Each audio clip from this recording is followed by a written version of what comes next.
Hello everyone, जैसा कि हम यूके पीसीएस 2012 मैथ्स का पेपर सॉल्व कर रहे थे, तो इस वीडियो में हम 23 से क्वेश्चन सॉल्व करेंगे। इस वीडियो में हम 5 क्वेश्चन सॉल्व करेंगे।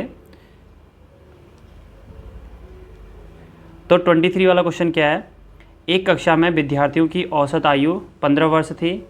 जब 5 अन्य लड़कों को, जिनकी औसत आयु 12 वर्ष 6 माह है, भी प्रवेश किया गया, तो पूरी कक्षा की औसत आयु 6 माह घट गई। कक्षा में प्रारंभ में कितने विद्यार्थी थे? और इसका आंसर हमें 50 वर्ड में देना है। इसका मतलब अगर A4 साइज़ का पेज है तो उसका हाफ हमें स्पेस मिलेगा एग्ज़ाम में। तो इसमें क्वेश्चन क्या बोल रहा है? हमें कक्षा में विद्यार्थियों की संख्या शुरू में क्या थी बतानी है। तो हम मान लेते हैं लेट, माना विद्यार्थियों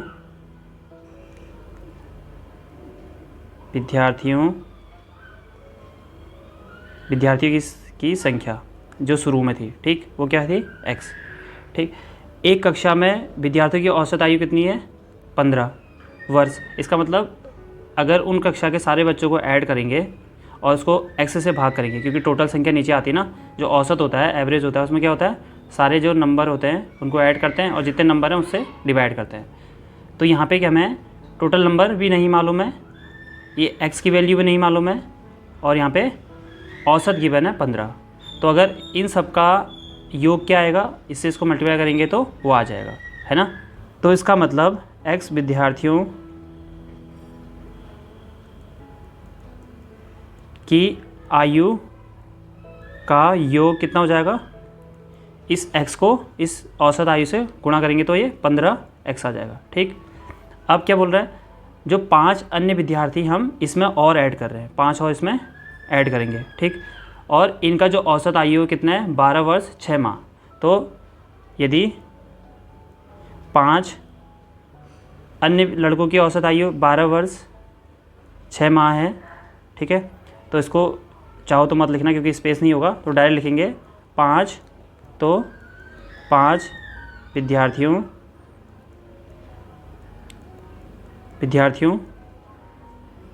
की आयु का योग वो कितना हो जाएगा?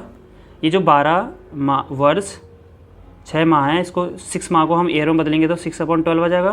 तो ये 12, इसको कट करेंगे तो 1/2, और अगर इसको सॉल्व करेंगे तो ये आ जाएगा 12 दूना 24 और 25/2। तो ये कितना हो जाएगा? ये 25/2 आया, तो 25/2 गुणा 5, ठीक है ना। जो योग होता है वो औसत गुणा संख्या होता है। हमने पढ़ा था sum equal to average into n, ठीक है। तो हम इसको मल्टीप्लाई करेंगे 25 पंचे 125/2, ठीक है। अब देखो ये है शुरू के जो विद्यार्थी थे उनका योग, और ये जब ऐड किया उनकी आयु का योग है, ठीक है। और ये बोल रहा है कि अकॉर्डिंग टू क्वेश्चन, या प्रश्नानुसार आप लिख लेना, हिंदी में लिख रहे तो प्रश्नानुसार। तो यहाँ पे लिखा है अगर इन 5 विद्यार्थियों को इसमें इंक्लूड कर दिया जाए तो औसत आयु क्या हो जाती है? 6 घट जाती है। इसका मतलब इनका समीशन लिखेंगे, पहले इनका समीशन प्लस ये वाले जो 5 है इनका योग आया, जो आयु का योग, बट्टे क्या होता है? Total number. तो टोटल नंबर कितना है? पहले थी x और इसमें 5 और जुड़ गए तो कितना हो जाएगा? +5, ठीक है, बराबर। तो एवरेज कितना हो रहा है? 6 माह घट जा रहा है। तो पहले कितना था? 15 वर्ष था, अब कितना हो जाएगा? 15 - 6 करेंगे तो 6 माह करेंगे तो ये हो जाएगा 14.5 वर्ष, ठीक है, क्योंकि 15 वर्ष है और 6 माह है, 6 माह को जैसे इसको चेंज किया था वैसे ही 1/2 आ जाएगा, तो इसलिए हमने इसको ऐसा लिख दिया, ठीक है। तो आप इसको सॉल्व कर देते हैं। 15x + 125/2 और ये x + 5 हो गया। इसको सॉल्व करेंगे तो ये हमारे पास आ जाएगा 14 दूना 28 और 1 29/2। तो इसको क्रॉस मल्टीप्लाई कर देते हैं। 15 दूना 30, इस 2 का मल्टीप्लाई इधर कर दो तो 15 दूना 30 हो गया, 30x हो गया, और 2 से जब इसको गुणा करेंगे 2 से 2 कैंसिल आउट हो जाएगा, तो +125 आएगा, इक्वल टू 29 से x को गुणा करेंगे तो 29x हो गया, प्लस 5 से 29 को गुणा करेंगे तो 45 और 4 15 10 4 14 हो गया। इसको इधर शिफ्ट कर दो, इसको इधर, तो 30x - 29x बराबर 145 - 125, तो x बराबर आ गया, x ये कितना आ जाएगा घटा के 20। इसका मतलब x क्या था हमारा शुरू में? वो था विद्यार्थियों की संख्या जो शुरू में थी, जो क्वेश्चन में पूछा हुआ था प्रारंभ में संख्या, तो हमारी निकल गई कितनी 20। तो इसका आंसर हो गया ये 20। ठीक है। तो नेक्स्ट क्वेश्चन है 24 वाला, ये भी 50 वर्ड में करना है। इसमें क्या लिखा है, यदि 50 कमीजों का खरीद मूल्य मतलब क्रय मूल्य 20 कमीजों के विक्रय मूल्य के बराबर, मतलब 50 का क्रय मूल्य कितना है 120 कमीजों के, यहाँ पे भी कमीज लिख देना, ये तो क्वेश्चन में लिखा है, ठीक है, का विक्रय मूल्य। तो मैंने बताया था जब हम प्रॉफिट लॉस कर रहे थे कि जब भी ऐसा आएगा तो हम सबसे पहले क्या एज्यूम करेंगे, मान लेंगे एक कमीज का क्रय मूल्य बराबर 1 रुपया। ठीक है। तो 150 कमीज का क्रय मूल्य कितना आ जाएगा, वो आ जाएगा 150 रुपये, क्योंकि एक का एक है तो 150 कमीज का 150 रुपये। ठीक। और यहाँ पे क्या लिखा है 150 का क्रय मूल्य, 150 का क्रय मूल्य कितना है 150, और वो किसके बराबर है 120 कमीजों के विक्रय मूल्य के बराबर। इसका मतलब 120 कमीजों का विक्रय मूल्य कितना हो जाएगा 150। तब लिखेंगे 120 कमीजों का विक्रय मूल्य। ठीक है। तो कितना आ जाएगा 150। ठीक।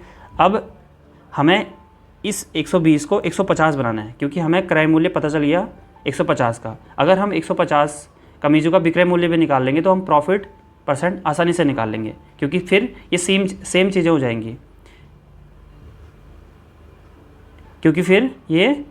हो जाएंगी, तो इस 120 को 150 बनाने के लिए करेंगे, देखो 120 का कितना है 120, ये कमीज है, सॉरी 120 का कितना है 150, तो एक का कितना होगा 150 बट्टे 120, और 150 का कितना हो जाएगा, फिर ये हो जाएगा 150 गुणा 150 बट्टे इतना। ठीक है। इसको हम इतने से मल्टीप्लाई कर देंगे, क्योंकि जो एक कमीज है उसका विक्रय मूल्य कितना है इतना, तो 150 का विक्रय मूल्य कितना हो जाएगा, इसको हम मल्टीप्लाई कर देंगे 150 से।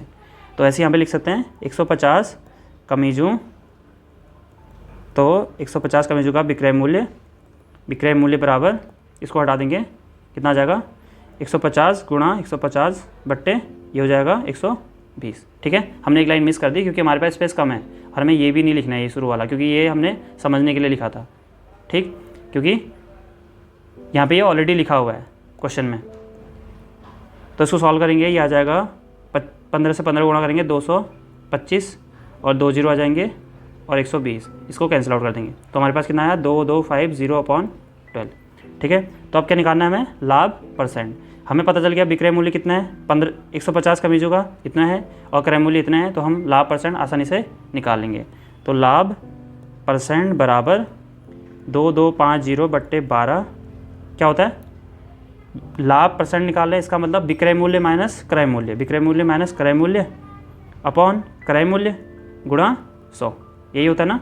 अब इसको सॉल्व करेंगे तो ये आएगा -15 दूना 30, और 15 का 15, ये आएगा 1800 बट्टे ये 12 नीचे वाले के साथ मल्टीप्लाई हो जाएगा, क्योंकि हमने 12 एलसीएम लिया है, गुणा ये वाला 150 गुणा कर देंगे, और गुणा 100 हो गया। ठीक है। इससे ही कैंसिल आउट हो गया, और इसको माइनस कर देते हैं। माइनस करके क्या आएगा, ये 0, 5 और 12 में से 8 गया 4, इतना आ जाएगा, बट्टे 12 गुणा 15 गुणा हमने यहाँ से आएगा 10, 15 45 0। ठीक। तो ये आया हमारे पास यहाँ से 30 गुणा 100 बट्टे 12। ठीक है। तो हम इसको सॉल्व करेंगे, ये आएगा 300 बट्टे 12, 12 से इसको डिवाइड करेंगे तो 12 दूना 24, 12 पंचे 60, तो आया हमारे पास 25% इसका आंसर हो गया। ठीक है। तो नेक्स्ट क्वेश्चन है जो कोऑर्डिनेट ज्योमेट्री से रिलेटेड है। यहाँ पे लिखा है किसी त्रिभुज ABC के 2 शीर्ष B and C के निर्देशांक ये और ये हैं। ये हमने त्रिभुज बना देते हैं पहले, सबसे पहले ये A हो गया, ये B, ये C। ठीक है। उसके बाद क्या लिखा है, तीसरा शीर्ष A रेखा इस पर है, मतलब ये किसी रेखा पर है, और इसकी रेखा की इक्वेशन दी है 2x + y - 2 = 0। ठीक है। अब हम क्या करेंगे, ये जो A पॉइंट है इसको हटा देते हैं एक बार के लिए। ये A जो पॉइंट है उसको अज्यूम कर लेते हैं वो x, y है, और यही हमें फाइंड भी करना है, यही हमें याद करना है। और b कितना है, b है 1, -2 और c कितना है 2, 3, ये गिवन है। ठीक है, अब क्या दिया है, त्रिभुज का क्षेत्रफल 8। तो ये त्रिभुज है और जब कोऑर्डिनेट ज्योमेट्री में हमने पढ़ा था, अगर हमें निर्देशांक पता है तो उसका क्षेत्रफल का फॉर्मूला क्या होता है, त्रिभुज का क्षेत्रफल बराबर होता है 1/2 x1 y2 - y3 plus x2 y3 - y1 plus x3 y1 - y2। तो हम त्रिभुज का क्षेत्रफल कितना दिया है 8 बराबर 1/2 और x1 कितना है, x1 ये रहा x है और y2 -2 और y3 3 है तो माइनस का 3 हो गया, यहाँ पे वैल्यू पुट कर रहे हैं, प्लस x2 ये रहा तो x2 1 हो गया, y3 is 3 minus y1 is y plus x3 ये रहा 2 और y1 इज़ y और माइनस y2 कितना है, माइनस का 2 है, इसका मतलब ये प्लस का 2 हो जाएगा। ठीक, ये ध्यान रखना है, 2 का मल्टीप्लाई इधर हो जाएगा तो ये 16 आ जाएगा, यहाँ से इसको माइनस प्लस हो जाएगा, 5 आएगा, 5x हो गया माइनस का, प्लस ये 3 बन जाए 3 minus y plus 2y plus 4। अब इन दोनों को प्लस कर देंगे और इन दोनों को सॉल्व करके सबको इधर शिफ्ट कर देंगे, फिर क्या आ जाएगा ये 16 माइनस 5x, ये 3 और 7 कितना हो जाएगा, सॉरी 3 and 4 कितना हो जाएगा 7 हो जाएगा और ये आ जाएगा प्लस का y, सबको इधर शिफ्ट कर दो, ये शिफ्ट इधर हो जाएगा तो ये 5x हो गया और ये प्लस का y माइनस का हो जाएगा, 7 को इधर ले जाएंगे तो माइनस हो जाएगा 16 में से, तो आएगा माइनस प्लस का 9 = 0। ठीक, अब ये जो इक्वेशन आई है इसको और इसको हम सॉल्व करेंगे, इसकी जो x और y की वैल्यू आएगी वो वैल्यू इस इक्वेशन को सेटिस्फाई करेगी। क्यों, क्योंकि जो ये जिस लाइन की इक्वेशन है वो इस पॉइंट से होकर जाती है, इसका मतलब इसमें जो पॉइंट होंगे इसको सेटिस्फाई करेंगे। तो हम क्या करेंगे, इन दोनों इक्वेशनों को सॉल्व कर देंगे।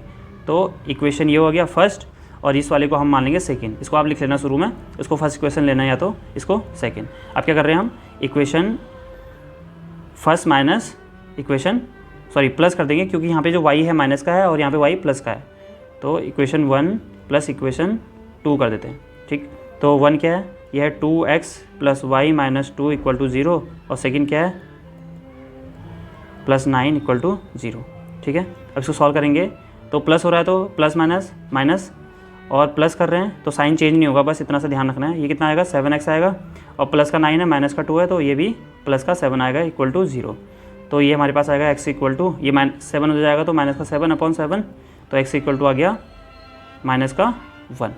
इस x की वैल्यू को कहीं भी पुट कर लो, या इसमें कर लो या ये जो शुरू की इक्वेशन है इसमें कर लो, तो यहीं पुट कर देते हैं।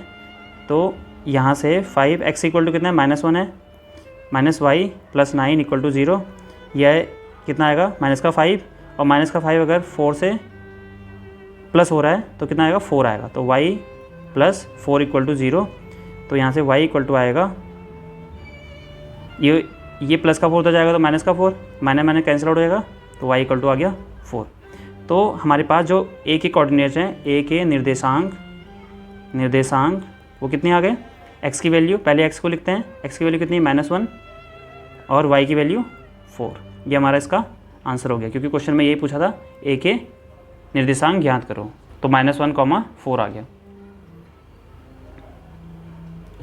अब ये 26 वाला क्वेश्चन है जो 125 वर्ड में करना है, बट ये क्वेश्चन हमने 2012 के जो प्रीवियस ईयर क्वेश्चन सॉल्व कर रहे हैं हम उसके पार्ट 1 में ऑलरेडी कर लिया है, क्योंकि ये सेट वेन डायग्राम से रिलेटेड है।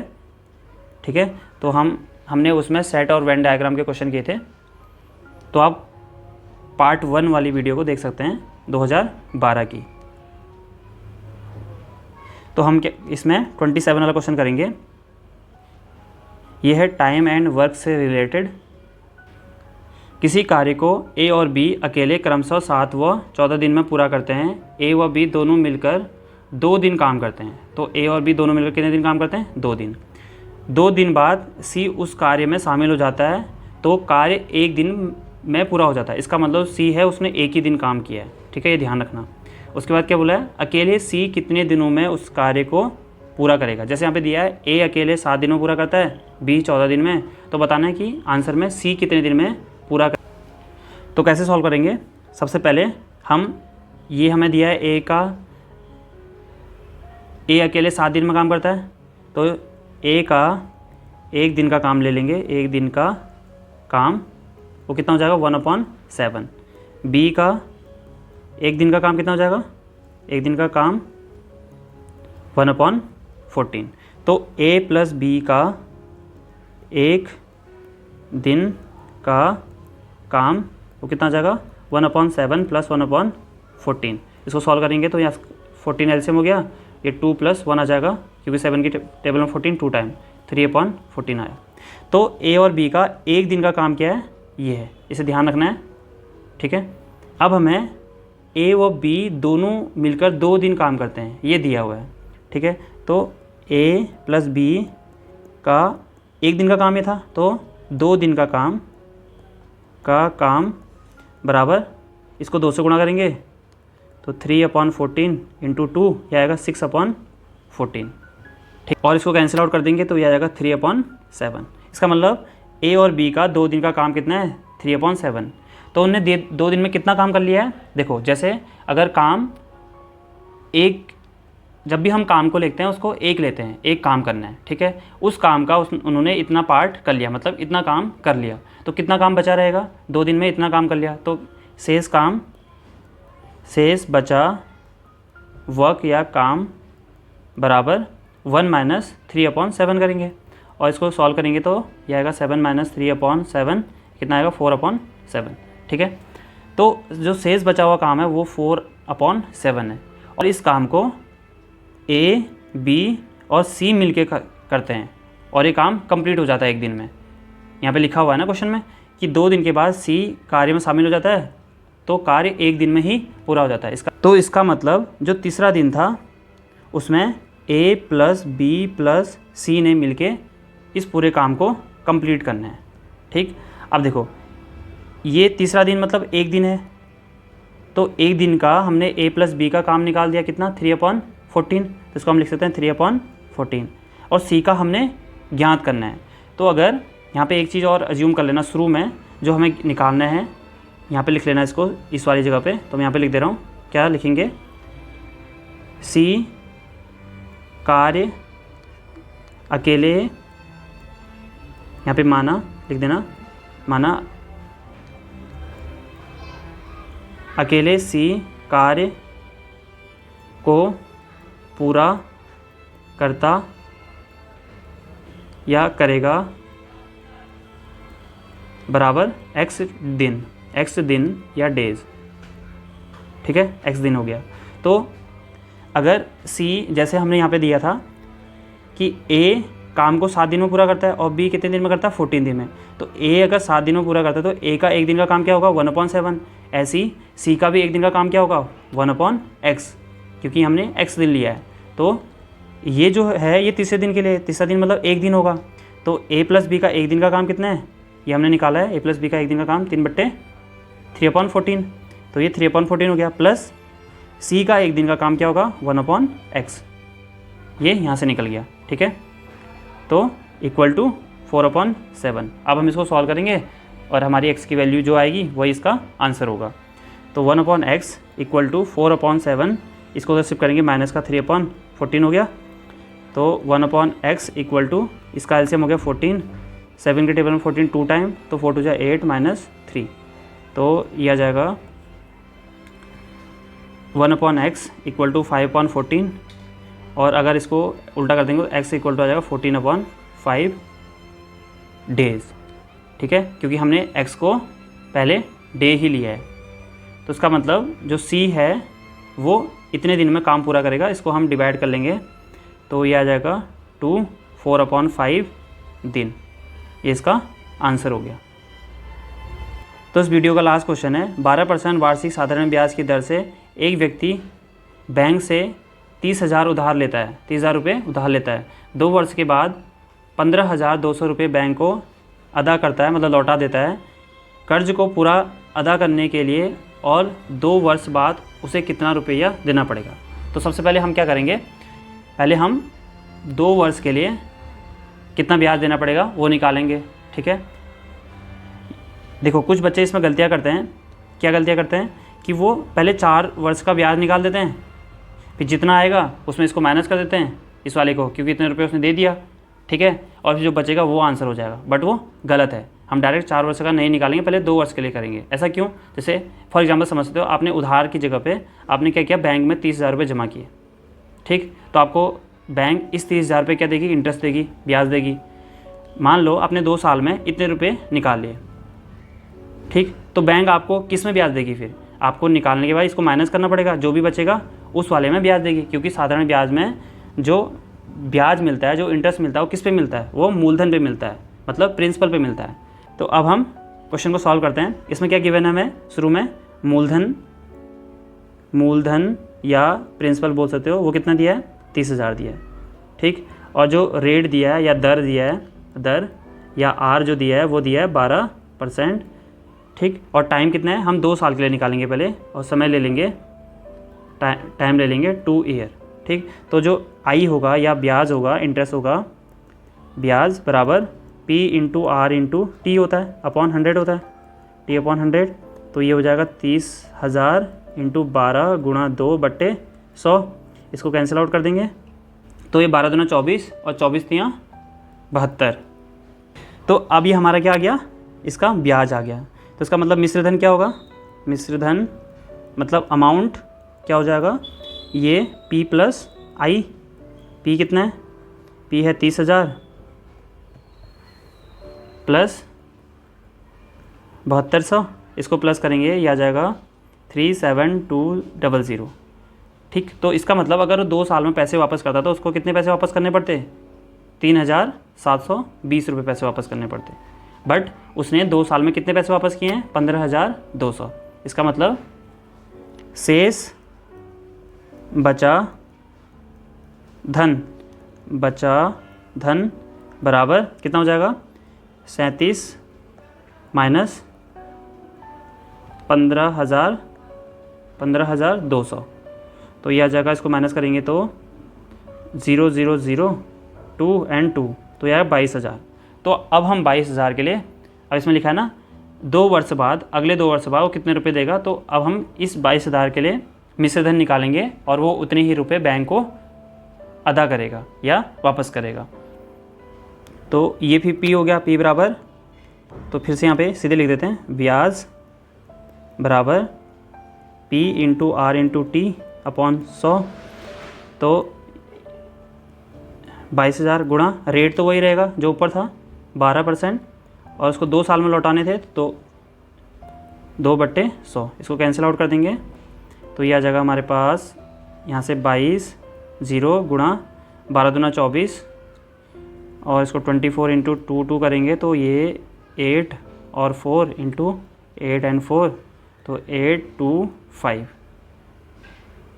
तो हमारे पास ये आ जाएगा 5280, ठीक है। तो इसका मतलब जो मूलधन होगा, सॉरी मिश्रधन होगा, मिश्रधन या उसको जो पैसे लौटाने होंगे, यहाँ पे लिख लेना, उसको 2 वर्ष बाद रुपए देने होंगे बराबर मिश्रधन, और ये अमाउंट हो जाएगा क्या, किस पे जोड़ेंगे, इस वाले में, 22,000 प्लस 5,280, और इसको जोड़ेंगे तो ये आ जाएगा हमारे पास 08272, ये इसका इस क्वेश्चन का आंसर हो गया। उसे 27,280 रुपये बैंक को लौटाने पड़ेंगे। तो इस वीडियो में इतना ही है। Next video